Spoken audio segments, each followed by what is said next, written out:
Shwmae, sut ydych chi? Dwi'n gobeithio ydych chi'n saff ac yn iawn. Heddiw, dwi'n eisiau i drafod am y bwnc beth i wneud pan mae pethau mynd yn wael. Wel, yr ateb yw i droi tuag at Dduw. Ond, sut i wneud hyn?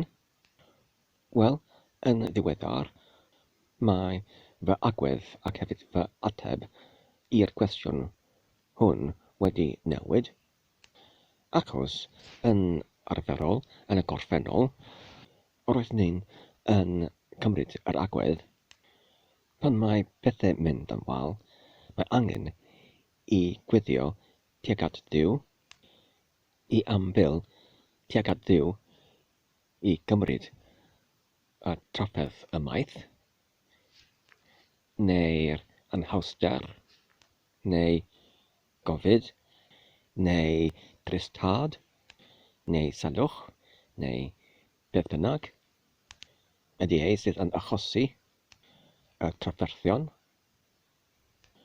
Ond nawr mae fy agwedd am hyn wedi newid. Yn y mwyafrif o sefyllfaoedd, dwi'n nawr yn credu nid yw gweddio fel hyn y peth a ddylsaf i wneud. Dwi'n credu efallai mae'r fy agwedd am y mater hwn wedi dod o'm darlleniad o'r amrywiaeth o rannebau yn yr ysgrythau yn enwedig. Dwi'n yn meddwl am ddau rhanneb. Y cyntaf yw o'r Iesu Grist yn yr ardd Gethsemane cyn ei fradwriaeth, lle mae'n gwybod am y dioddefaint i ddod, ac mae'n gweddio i Dduw i cymryd ymaith y rhagolwg hwn os mae'n hyn yn yr ewelys Dduw.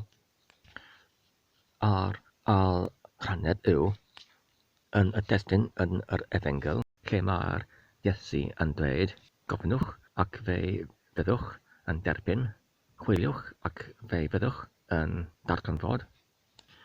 Ac felly, oherwydd y dau rhannebau hyn, roedd ni'n yn y gorffennol yn anogwyd i ofyn am bethau yn fy ngweddio. Yn yr gorffennol enghraifft, os roedd ni'n eisiau neu angen rhywbeth fel swydd neu gymorth gyda'r arian, neu i feistreulu rhyw fath o sgil, neu i datrys rhyw fath o anhawster neu ofid. Yn y gorffennol, roedd ni'n gweddio tuag at Dduw i ymyrryd i mewn yn fy mywyd i roi y swydd neu gwaith neu cymorth ariannol neu datrysiad o'm pryderon neu gofidiau neu beth bynnag oedd yn fy moeni i.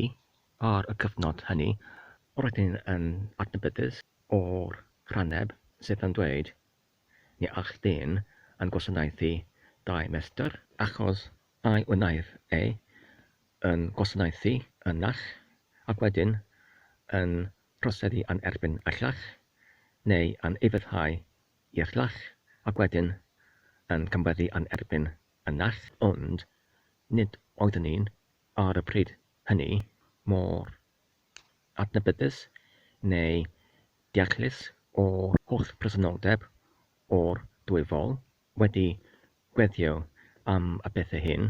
Ceffais fy gweddio cwblhawyd, ceffais i swydd a gwaith ardderchog yn ymgylchiad a swyddfa Crefyddol, ac hefyd fe fodlonwn a mwynhawn i yn y gwaith. Ond nid parhaodd y gwaith, ac yn y diwedd ceffais i yn sefyllfa hyd yn oed yn wael nag yn dod o hyd o'r gwaith yn y lle cyntaf. Wedi hynny, swyddolais i yr arwyddocâd o'r rhanneb ni ach dyn yn gwasanaethu dau mestr. Ceffais i fy nysgedigaeth yn y pwnc hwn llawer o weithiau oddi wrth Fe blentyndod, os ni'n yn clywed, mae'r agwedd yn holl bresennol, yn holl wybyddol ac yn holl alluog. Ond yn y byd blenyddiol, mae'n hawdd i anghofio hyn. Nawr, mae fy holl agwedd tuag at gweddio wedi newid yn hytrach na gweddio am bethau enwedig. Dwi'n nawr yn gweddio y gweddi ein hagwedd am ddiweithiau pob dydd, ac hefyd dwi'n yn gweddio am fy hunain i fod yn fwy sanctaidd ac i fod yn fwy ostyngedig, ac nid ar gyfer bethau neu digwyddiadau penodedig, achos mae'r fodd hon o weddio yn gydnabyddus o'r ffaith mae Duw yn hollhalluog. Ac oherwydd mae'r Duw yn hollhalluog, mae'r holl creadigaeth yn holl berffaith fel mae e. Achos mae'r creadwr y byd wedi cynllunio pob dim o'r blaen, ac felly mae'r pob dim sydd yn digwydd a pob beth sydd yn bodoli wedi ei cynllunwyd o'r blaen gyda'r agwedd ein tad nefol, ynglyn at Iesu Grist yn gweddio am y tynnu ymaith o'r dioddefaint a croeshoeliad. Dwi'n credu mae'r hyn yn dangos yr eithriadoldeb o'r sefyllfa unigryw a oedd ein gwarda ni yn wynebu ar yr amser hynny, ac yn unig trwy'r ei dioddefaint mor enfawr roeddwn ni'n ein prenwyd oddi wrth marwolaeth. Felly, os ydy'r holl creadigaeth yn berffaith, beth am ychwaneb yn y llyfr Genesis, lle mae'r adnod yn dweud yr oedd yr agwedd yn edifarhau am y dylif yn fawr? Wel, os ydych ni'n edrych ar y gair Hebreaig, mae'r gair edifarhau yn gysylltiedig gyda'r gair ar gyfer ochnedio. Felly, yn edrych nag edifarhau yn y sefyllfa, dwi'n yn meddwl yn y cyd-destun hwn mae'r gair yn cynnwys yn fwy yr manystyr o cyddeimlad gyda'r goddefaint o'r dynoriwl, ac hefyd y colliad o bywydau. Felly hefyd, os mae'r byd yn berffaith, pam mae'r adnod yn yr Efengyl yn dweud mae'r Satan yn meddiannu y byd? Wel, dwi'n meddwl mae'r cwestiwn hwn yn hawdd i ateb, achos dwi'n credu mae'r Satan yn meddiannu y byd trwy'r pŵer llygredigaeth, achos mae'r byd rhywle sydd yn llygredig.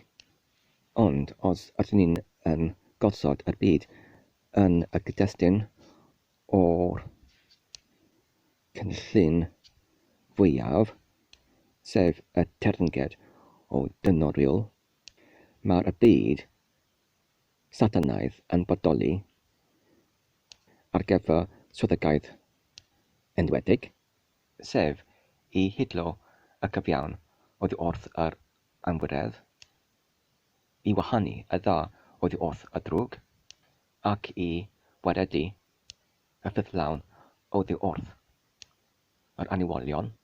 Felly, yn y cyd-destun hwn, fod y byd presennol yn drwg ac yn llygredig, mae'r sefyllfa y byd presennol rhan fath hadfod o'r cynllun braslun ar gyfer y gwaredigaeth dynol ac felly, fod y byd yn llygredig, mae'n ein yn y cyfamser hefyd am berffaith herwydd y braslun sydd wedi ei rhag cynllunwyd. Felly, I ateb y cwestiwn oedd wedi ei ofyn ar y dechreuad, sef sut I droi tuag at Dduw pan bethau yn mynd yn wael, mae fy ateb yn nawr yn gwahanol I fy ateb yn y gorffennol. Fe fyddwn I dweud yr ymateb adas yw I rhoi diolch I Dduw am y gwalder y sefyllfa.